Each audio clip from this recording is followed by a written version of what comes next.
तीन दफा दाबी नहीं पुणी आंदोलन को ओह्लैब सरकारी हाईस्कल एनपीएस शिक्षक संघ एपरिक मैट्रिक खाता देखा समय कौन शिक्षक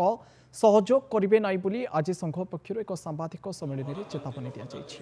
नुआ सरकार को 9 मास बीतवा बसला किंतु शिक्षक मान दाबी शुणुना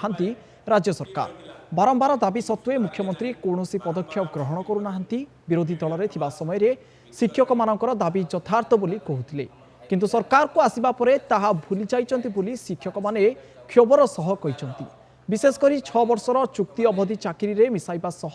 इंक्रीमेंट प्रदान करिबा हाई स्कूल शिक्षक मानकर क्याडर रिस्ट्रक्चर बदली सुविधा को सरलीकरण करिबा एवं पुराना पेंशन लागू करने को शिक्षक माने दाबी करिचंती छात्र छात्री भविष्य को दृष्टि रखी परीक्षा परिचालन में सामिल हेबे किंतु खाता देखारे असहयोग करने सह मार्च 10 तारिख पर आंदोलन करेंगे बोली चेतावनी देइचंती सरकारी हाईस्कल एनपीएस शिक्षक संघ। कॉन्ट्रैक्चुअल रिपील है 2022 रे जे जो कॉन्ट्रैक्चुअल रिपील रूल रे किसी असंगति अच्छी जहाँकि 2013 पर शिक्षक गोटे प्रकार तैयारी कर सरकार 2013 पूर्वर सरकारी हाईस्कल गोटे प्रकार शिक्षक तैयारी कर